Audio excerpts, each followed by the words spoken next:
بسم اللہ الرحمن الرحیم۔ السلام علیکم۔ پروگرام اختلاف رائے کے ساتھ میں ہوں افتخار کاظمی، اور بڑی خبر یہ ہے کہ عمران خان نے حکومت کو مذاکرات کی آفر کر دی ہے۔ خان صاحب نے یہ کہا ہے کہ حکومت ان کے ساتھ مل کر بیٹھے، عام انتخابات کی تاریخ دے، ورنہ وہ اسمبلیاں توڑ دیں گے۔ تو خان صاحب ڈرا رہے ہیں۔ خان صاحب کہتے ہیں کہ اگر آپ نے انتخابات کی ڈیٹ نہ دی، ہمارے ساتھ مل کر نہ بیٹھے، تو پھر ہم اسمبلیاں توڑیں گے۔ تو اس کا مطلب ہے کہ خان صاحب نے اسمبلیاں توڑنے کے لیے جو ذہن بنایا ہے وہ مذاکرات کرنے اور مذاکرات کی ناکامی کی صورت میں بنایا ہے۔ کل تک خان صاحب یہ کہتے تھے کہ وہ اپنے سیاسی مخالفین کے ساتھ جو آج کل حکومت میں ہے ان کے ساتھ مذاکرات کرنے سے بہتر سمجھتے ہیں کہ وہ مر جائیں، بالکل اسی طرح جس طرح وہ کہتے تھے کہ IMF کے پاس جانے سے بہتر ہوگا کہ میں خودکشی کر لوں۔ تو خان صاحب جو کہتے ہیں وہ کرتے نہیں، اور یہ ان کا کوئی نیا انداز نہیں ہے، اور ان کو اپنے بیانات اور اپنا بیانیہ بدلنے میں اتنا بھی وقت نہیں لگتا جتنا کہ کسی شخص کو شاید کپڑے بدلنے میں نہیں لگتا ہو۔ تو خان صاحب ہے، خان صاحب کچھ بھی کر سکتے ہیں۔ تو یہ سب کیسے ہوا؟ خان صاحب مذاکرات پہ کیسے آمادہ ہوئے؟ کل تک خان صاحب اڑے ہوئے تھے اور وہ لانگ مارچ کرنے چلے گئے، انہوں نے اسلام آباد دھرنا دینے کا منصوبہ بنا لیا، پوری کوشش کر کے دیکھ لی۔ تو اس وقت بھی خان صاحب کو کہا جاتا تھا کہ بیٹھے مذاکرات کر لیں، اور کوئی بات طے کر لیتے، لیکن خان صاحب نہیں مانے۔ تو اب وہ مذاکرات پہ آ گئے ہیں، تو سچویشن بدل گئی ہے، یا خان صاحب کو یہ سمجھ آ گئی ہے کہ ان کے پاس آپشن بڑے کم رہ گئے، اور واحد آپشن یہی ہے جو کہ پہلے دن سے تمام سیاسی جماعتیں، تمام جو دانشور ہیں، تجزیہ نگار ہیں، سب یہ کہتے رہے کہ خان صاحب کو یہ جو ایجیٹیشن کی سیاست ہے، لانگ مارچ، دھرنا، باہر نکلنا، مارداڑ، جلسے، جلوس، یہ سب چھوڑ کے حکومت کے ساتھ مذاکرات کرنے چاہیے، اور مذاکرات کے نتیجے میں جو راستہ نکلتا ہے، جو سیاسی معاملہ طے ہوتا ہے، اس کے اوپر عمل کرنا چاہیے۔ لیکن خان صاحب نہیں مانے، اور خان صاحب اس وقت مانے، کہتے ہیں نا پھر 100 پیاز 100 گنڈے 100 چھتر کھا کے مرنے۔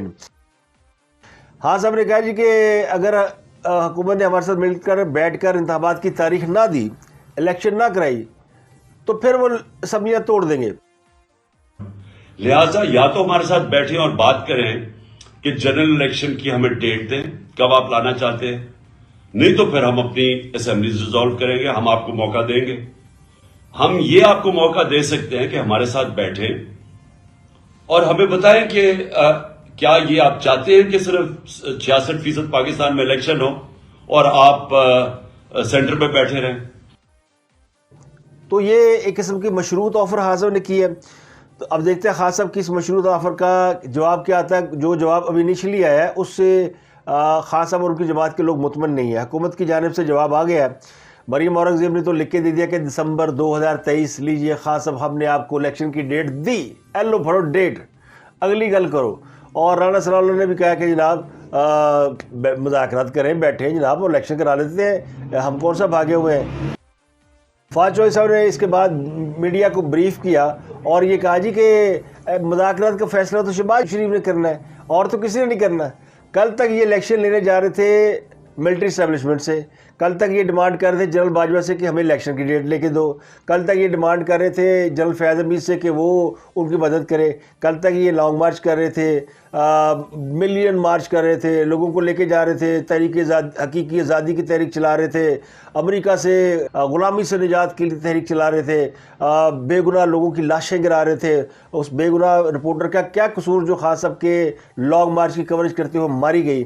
اس لڑکے کا کیا قصور جو کہ خان صاحب کے کانوائے کے ساتھ ٹکرا کے جام بحق ہو گیا؟ اس آدمی کا کیا قصور جو اپنے بچوں کے ساتھ عمران خان کی شکل دکھانے وزیر آباد میں اس کے ریلی میں پہنچا تھا، اور پھر گولی اس کو چاٹ گئی اور وہ اس دنیا سے چلا گیا؟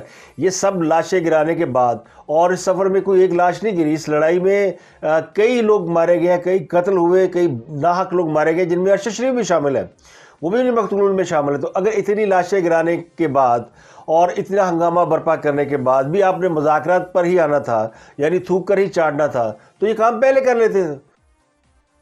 تو خاص طور اگر یہ کام پہلے کر لیتے تو یہ اتنا نہ سیاسی انریسٹ پیدا ہوتا، نہ پاکستان کی معیشت ڈاماڈول ہوتی، نہ اتنے لوگوں کی جان جاتی۔ اور ابھی بھی خان صاحب کو مکمل ہوش نہیں آئی، ابھی بھی وہ ایک سیاسی کارڈ کھیل رہے ہیں، اور وہ سیاسی کارڈ یہ کہ مجھے پرویز الہی نے اسمبلیاں توڑنے کا اختیار دے دیا ہے۔ پرویز الہی صاحب نے، CM صاحب نے مجھے پورے اختیارات دے دیے ہیں۔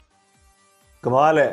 تو اس کا مطلب ہے کہ اس سے پہلے پرویز الہی نے عمران خان کو کوئی اختیار نہیں دیا ہوا تھا، اور عمران خان بحیثیت پارٹی چیئرمین اور اتحادی ہونے کے وہ پرویز الہی کو انسسٹ نہیں کر سکتے تھے کہ وہ اسمبلی توڑیں، اور اب چونکہ پرویز الہی صاحب نے اختیار دیا، تو جو بندہ پرویز الہی سے اختیار دے کر اتنی یعنی وہ خوشیاں منا رہا ہے اور اتنا پھولے سے نہیں سمایا رہا کہ مجھے اختیار مل گیا، یہ امریکہ سے مقابلہ کرنے چلے تھے، یہ دنیا کو آنکھیں دکھا رہے تھے، یہ آرمی چیف اپنی مرضی کا لگوا رہے تھے، یہ چیف الیکشن کمیشن کو ہٹوا رہے تھے، اور یہ پنجاب میں اپنی ایف آئی آر نہیں درج کرا سکے. یعنی اتنی بے بسی ہے، لیکن وہ کہتے ہیں نا آکڑ نہیں جاندی.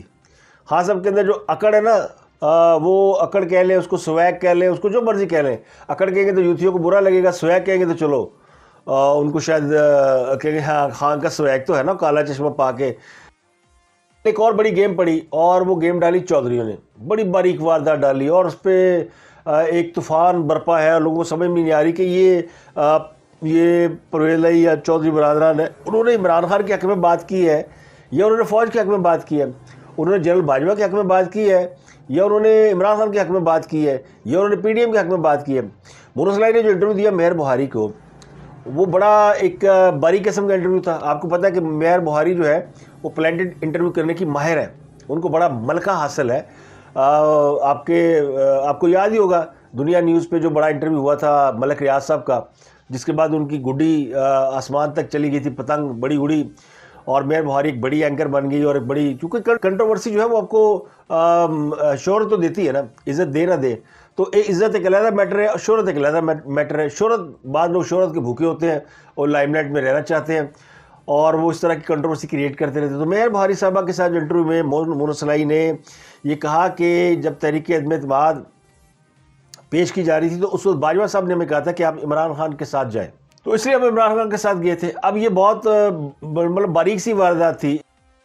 اس پہ ظاہر یہ کیا گیا کہ پرویز الہی صاحب جو ہے وہ عمران خان سے ناراض ہیں، اور چودھری خوش نہیں ہے، اور فوج پر تنقید پر چودھری ناراض ہیں، اور اس لیے انہوں نے کہا کہ باجوہ صاحب کے خلاف جو کمپین چلا رہی ہے پی ٹی اے وہ درست نہیں ہے. پی ٹی اے کی تو باجوہ صاحب حمایت کرتے رہے ہیں، اور تحریک عدم اعتماد کے موقع پر باجوہ صاحب نے کہا تھا کہ ان کے ساتھ چلے جائیں. اب اس میں بڑی ویل مینج قسم کا سٹیٹمنٹ تھا. اس میں جو مجھے سمجھ میں آئی ہے میں وہ آپ کے ساتھ شیئر کرتا ہوں جو مجھے سمجھ میں آئی ہے. باقی تو پتہ نہیں کی بنیا ہے، کیونکہ یوتھی گالا کاٹ رہے ہیں چودھریوں کو کہ چودھری ہے ہی انجدے نے وک جاندے نے، یہ ایسے ہو جاتے ہیں ایسے ہو جاتا ہے. لیکن دوسری طرف ان کا امام جو ہے یوتھیوں کا، وہ کہہ رہا ہے کہ مجھے اختیار مل گیا. پرویز الہی نے مجھے کہہ دیا کہ جب چاہے اسمبلی توڑ دے، تو میں تو بڑا با اختیار ہو گیا ہوں. تو یہ اختیار لینے کے بعد خان صاحب نے حکومت کو کہا الیکشن کراؤ ورنہ میں توڑ دوں گا. اس سے پہلے عمران خان میں ہمت نہیں تھی کیا؟ اور اختیار لیے بغیر ہی عمران خان صاحب نے وہ جو لانگ مارچ کرنے گئے تھے وہاں خطاب کر دیا تھا کہ ہم اسمبلیوں سے نکل رہے ہیں جلدی. تو وہ جو بڑک ماری تھی نا، وہ اب ان کو ویریفیکیشن مل گئی اس کی پرویز الہی صاحب سے. لیکن اس واقعے کے بعد، اس بیان کے بعد جو مونس الہی نے دیا، اب اس کو لوگ کوئی مونس الہی کہہ رہا ہے، کوئی مونس الہی کہہ رہا ہے، کوئی کچھ کہہ رہا ہے. تو مونس الہی نے وہ ایک ظاہر ہے سیاسی گھرانے کا چشم و چراغ ہے، اور اس کو آپ جتنا مرضی سادہ سمجھ لیں، لیکن جو اس نے واردات ڈالی ہے وہ بہت بڑی واردات ہے. میرے نزدیک تو بڑی واردات ہے. میں آپ کو بتاتا ہوں کہ وہ واردات ہے کیا، اور اس کے پیچھے اغراض و مقاصد کیا ہو سکتے ہیں. یوتھی جو مرضی کہیں، اور پی ڈی ایم والے جو مرضی سمجھے، عمران خان جو مرضی کہے، فوج جو مرضی کہے، یہ چاروں ان کے یعنی ٹارگٹ ہیں. میں اس پہ آپ کو بتاؤں گا کیا. لیکن اس سے پہلے میں آپ کو بتاؤں کہ آدم سواتی کو کوئٹہ پولیس اٹھا کر لے گئی ہے. تیسری بار وہ گرفتار ہوئے. کوئٹہ پولیس آئی اور ان کو ڈنڈا ڈولی کر کے لے گئی ہے کہ آپ اترتان پاکستان کی سیر کرائیے. ان پر پاکستان کے مختلف شہروں میں مقدمات درج ہیں. انہوں نے ریاستی اداروں کے خلاف ٹویٹس کیے تھے، جس کے بعد ان کے اوپر کم از کم 2 سے 3 درجن مقدمات پاکستان کے مختلف شہروں میں کیے گئے ہیں، جن میں بلوچستان اور سندھ کے بہت سے شہر شامل ہیں. تو کچلاک پولیس اسٹیشن میں مقدمہ درج تھا. وہاں کی پولیس آئی اور انہیں اٹھا کر لے گئی، اور بتایا گیا کہ انہوں نے پاک فوج کے خلاف غلط زبان استعمال کی ہے. کل عدالت نے انہیں 14 روزہ ریمانڈ پر جیل بھیجنے کا حکم دیا تھا، اور ان کو ڈیالہ جیل منتقل کرنے کی تیاری کی جا رہی تھی کہ بلوچستان پولیس نے ان کو پہنچ کر اپنی تحویل میں لے لیا ہے. ایف آئی اے نے کل عدالت میں یہ بیان دیا تھا کہ ان کے خلاف تحقیقات جو ہے مکمل ہو چکی ہے. تو لیکن چونکہ ان کے خلاف مختلف مقدمات درج ہیں، تو ہر مقدمہ علیحدہ شہر میں درج ہے. کل عدالت میں یہ بھی درخواست کی گئی تھی کہ ان کے تمام مقدمات کو یکجا کیا جائے، لیکن اس پر کوئی فیصلہ نہیں ہوا. تو پھر آج کام پہ گیا، چک کے لے گئے نا جناب عالم خواتین کہ آپ پتر چلیے جتنی گندی زبان آپ نے استعمال کی ہے وہ پاکستان کی کم از کم 7 شہروں کا پانی پینے کے بعد ہی صاف ہوگی، کسی ایک شہر کا پانی پینے سے صاف نہیں ہو سکتی. رنڈا پینے بگڑے تگڑے تھا تو جناب عالم خواتین صاحب کو لے گئی ہے کوئٹہ پولیس. تو ایک اور بڑی خبر ہے جنرل فیض حمید کے حوالے سے. جنرل فیض حمید نے قبل از وقت ریٹائرمنٹ کی جو درخواست کر رکھی تھی وہ باقاعدہ منظور کر لی گئی ہے.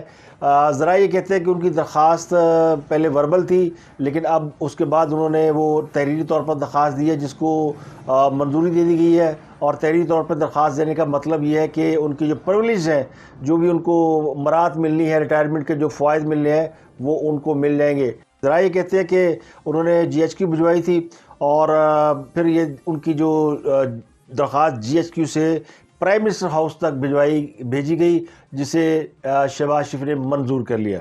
شہباز شریف نے سائن کیے اور جنرل فیض حمید کو فارغ کر دیا. وہ جنرل فیض حمید جس نے پورا زور لگا لیا ایڑی چوٹی کا کہ کسی طریقے سے شریف فیملی کو، نواز شریف کو، شہباز شریف کو، مریم کو اور ان سب کو جو ہے ان کا زن بچہ کولو میں پیس دے اور ان کو دیوار سے چنوا دیا جائے. ان کی نوکری بلاخر شہباز شریف کے ہاتھوں فارغ ہو گئی ہے. لیفٹیننٹ جنرل فیض حمید سابق وزیر عمران خان کے دور میں corps commander Peshawar, D G S I اور بہاولپور کے بھی کور کمانڈر رہے.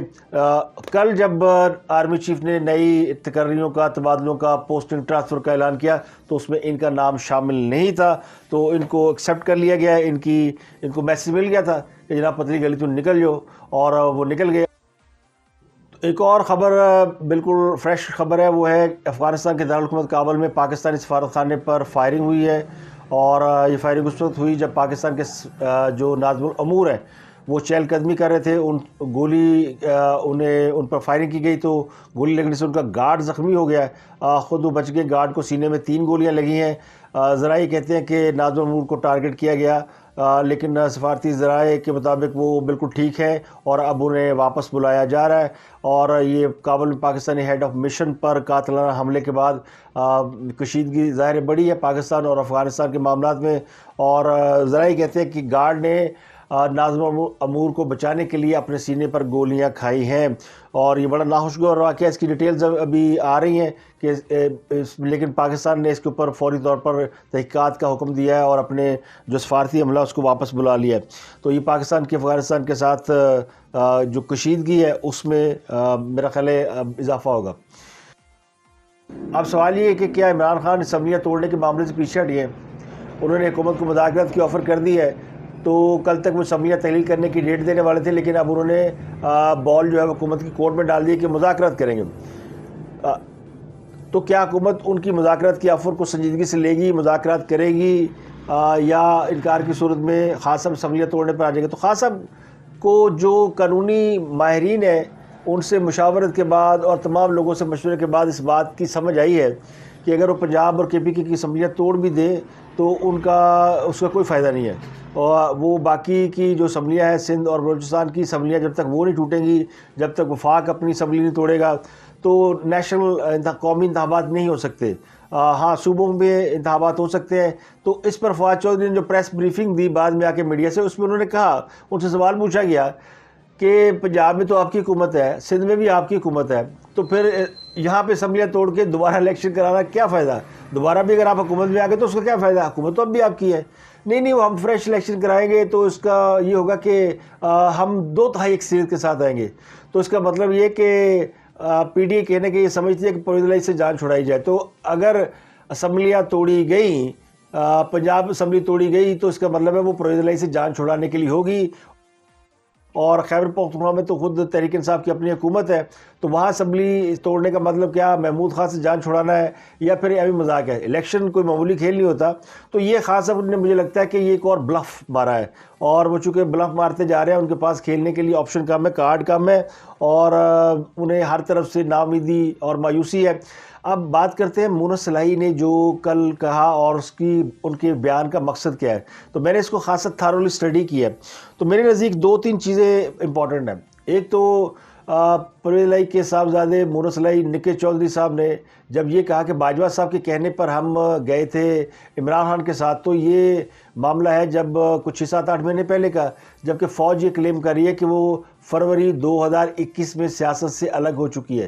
تو ایک یہ تاثر کرنے کی کوشش کی گئی ہے کہ فوج جو کہہ رہی ہے وہ درست نہیں ہے، یعنی فوج سیاست سے لا تعلقی کا جو دعویٰ کر رہی ہے وہ غلط ہے، کیونکہ باجوہ صاحب نے خود کہا پی ٹی آئی کو کہ آپ جائیں عمران خان کے ساتھ، تو اس کا مطلب ہے فوج سیاست کے اندر انوالو تھی۔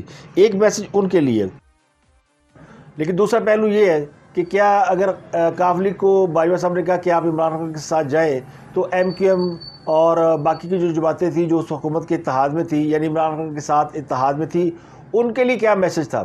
کیا ان کو کہا گیا کہ آپ پی ڈی ایم کے ساتھ چلی جائیں؟ تو کیا باجوہ صاحب لڑاؤ دونوں طرف سے معاملہ بیلنس رکھ رہے تھے، یعنی پی ڈی ایم کو بھی خوش کر رہے تھے، عمران خان کو بھی خوش کر رہے تھے؟ کیا یہ معاملہ تھا؟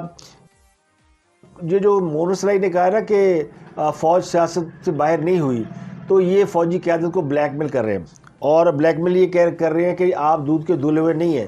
یعنی اب اگر فوجی قیادت چودھری کو یہ پیغام دے رہی کہ ہمارا سیاست سے کوئی تعلق نہیں، ہم نے آپ سے ملاقات نہیں کرنی، پرویز الہی جو وہاں پہ چھاؤنی ڈال کے بیٹھے ہوئے کہ جی میں نے مل کے جانا جنرل عاصم منیر سے اور باقی کی جو فوجی قیادت ہے، تو ان کو یہ پیغام دینے کی کوشش کریں کہ جناب تسی ایڈے سیانے نہ بنو، اتنے آپ دودھ کے دھلے نہیں ہیں۔ باجوہ صاحب اگر وہ کہہ رہے تھے کہ سیاست سے ہمارا کوئی تعلق نہیں ہے، تو اس کے باوجود وہ جو کام کرنے کے ہیں وہ کر رہے تھے، یعنی ہم ان کے کنٹرول میں تھے اور ہم ان کے اشاروں پہ چل رہے تھے۔ تو ہمیں تو اسٹیبلشمنٹ نے کہا تھا عمران خان کے ساتھ جاؤ، اور یہ 7-8 مہینے پہلے کی بات ہے۔ تو آج اسٹیبلشمنٹ جو ہے وہ ہمیں اسی اسٹیبلشمنٹ کی نوکری چاہیے، وہی اسٹیبلشمنٹ ہمیں اشارہ کرے تو ہم آگے پیچھے جائیں گے۔ تو یہ دوسرے لفظوں میں فوج کو سیاست کے اندر ان کرنے کی، گھسیٹنے کی، انہیں بلیک میل کرنے کی کوشش ہے۔ تو یہ بہت بڑا اٹیک کیا گیا میرے نزدیک فوج کی قیادت کے اوپر کہ وہ اپنے اس پالیسی کے اوپر نظر ثانی کرے جو پالیسی جنرل باجوہ جاتے ہوئے دے گئے ہیں، اور جس میں وہ واشگاف الفاظ میں یہ کہتے رہے کہ فوج اب سیاست میں کبھی دوبارہ مداخلت نہیں کرے گی۔ تو باجوہ سے ہمدردی کا جو اظہار کیا مونس الہی صاحب نے، وہ اظہار ہمدردی حب باجوہ میں نہیں ہے بلکہ بغض باجوہ میں لگتی ہے۔ مجھے یہ لگتا ہے کہ یہ کوئی حساب کتاب برابر کیا گیا ہے۔ اس کو انہوں نے جس طرح ایک ٹویسٹ کیا ہے مونس الہی نے، اس کے کانسیکوینسز کیا ہو سکتے ہیں، لیکن یہ ایک بھرپور فوجی قیادت کے اوپر ایک اٹیک ہے، اور ان کو بلیک میل کرنے کی کوشش ہے کہ جناب واپس اپنی پرانے ٹریک پہ آئیں، اور یہ جو آپ نعرے لگاتے ہیں نا کہ ہم سیاست میں انوالو نہیں ہے، یہ نعرے دوسروں کے لیے اچھے ہیں، ہمارے لیے اچھے نہیں، ہمیں سب پتہ ہے۔ تو یہ اسٹیبلشمنٹ کی جو پروردہ جماعتیں ہیں یا ان کے ساتھ جو رہنے والی جماعتیں ہیں، وہ اسٹیبلشمنٹ کے اوپر وہی داؤ پیچ آزما رہی ہے جو اسٹیبلشمنٹ ان کے ساتھ آزماتی رہی ہے۔ وہ کہتے ہیں نا کہ یہ الٹے باس بریلی کو، یہ الٹی آنتیں گلے کو پڑ گئی ہیں۔ یوتھ یہ بڑی ان کو برا بلا کہہ رہے ہیں پرویز الہی کو اور مونس الہی کو۔ یہ تو مجھے لگتا ہے یہ پلان چارج کیا گیا، اور اس کے نتیجے میں کوئی ریئیکشن نکالنے کی کوشش کی گئی ہے۔ اب مجھے نہیں پتا اس پہ کوئی ریئیکشن آتا ہے کہ نہیں آتا، لیکن ایک اٹیمپٹ ہے، اور یہ اٹیمپٹ عمران خان صاحب بھی کر رہے ہیں اور یہ بھی کر رہے ہیں۔ اور عمران خان صاحب جو کل تک فوج سے کہہ رہے تھے مجھے الیکشن دو، آج وہ ان کے لوگ کہہ رہے ہیں جی الیکشن تو شہباز شریف نے دینے نے، الیکشن تو شہباز شریف، جب شہباز شریف کہے گا تو پھر ہی پتہ چل رہا ہے کہ الیکشن کب ہونے ہیں۔ اور کل عمران خان صاحب جو کہتے تھے کہ نواز شریف ایسا لے کے آئے گا آرمی چیف جو ان کی مرضی کا کام کرے گا اور مجھے نااہل کرانے کی کوشش کرے گا، آج انہیں مبارکبادیں بھی دے رہے ہیں، اور آج اپنی لوگوں کو میسج بھی دے رہے ہیں، خاص صاحب اپنے سوشل میڈیا کے لوگوں کو کہتے ہیں کہ جناب نئی فوجی قیادت کے ساتھ کوئی پنگا نہ لیں، ان کے خلاف کوئی کمپین نہ چلائیں، فی الحال ذرا ہاتھ ہولہ رکھو، یعنی فی الحال ارادے ہیں ان کے کہ کوئی ریئیکشن مل جائے ہمیں اور آگے ہماری سیاست ہمیں کوئی راستہ نظر نہ آیا، یعنی اگر حکومت نے بھی گھاس نہ ڈالی اور تو پھر کیا کریں گے؟ تو پھر ظاہر ہے ایک اور اٹیک کرنے کی کوشش کریں گے۔ تو وہ کہتے ہیں نا پنجابی جی کہتے ہیں کہ جناب پلوان اڈ گئے جے، خاص چاروں شانے چت ہو گئے، سب کچھ لٹا کے ہوش میں آیا تو کیا کریں؟ یعنی عمران خان صاحب یہی کام آپ نے، یہی ناک آپ نے سیدھا پکڑا ہوتا تو معاملات اتنے خراب نہ ہوتے۔ وہ گھما کے کان کے قریب سے گھما کے ناک پکڑ کے، یعنی اس کا کیا فائدہ؟ کھایا پیا کچھ نہیں، گلاس توڑا 12 نے۔ تو عمران خان اگر سیاستدان ہوتے، تھوڑے سمجھدار ہوتے، تو ان کو جتنی پاپولیرٹی مل گئی تھی حکومت جانے کے بعد. جب حکومت میں تھے تو اس وقت ان کی پاپولیٹی گراف بہت گری ہوئی تھی, لیکن جیسے ہی وہ حکومت سے نکلے ہیں تو مظلومیت کی ایک چادر اوڑھنے کے بعد جو لوگوں نے انہیں رسپانس دیا, اگر وہ اسی پہ اکتفا کر لیتے اور اس پاور کو وہ استعمال کرتے پازیٹیولی, تو میرا خیال ہے کہ آج وہ بہت بہتر پوزیشن میں ہوتے. لیکن یہ تو سارا کھیل ہی نیتوں کا ہے. تو اب تک کے لیے اتنا ہی. اپنا گردوارا کے لوگوں کا بہت خیال رکھیے گا.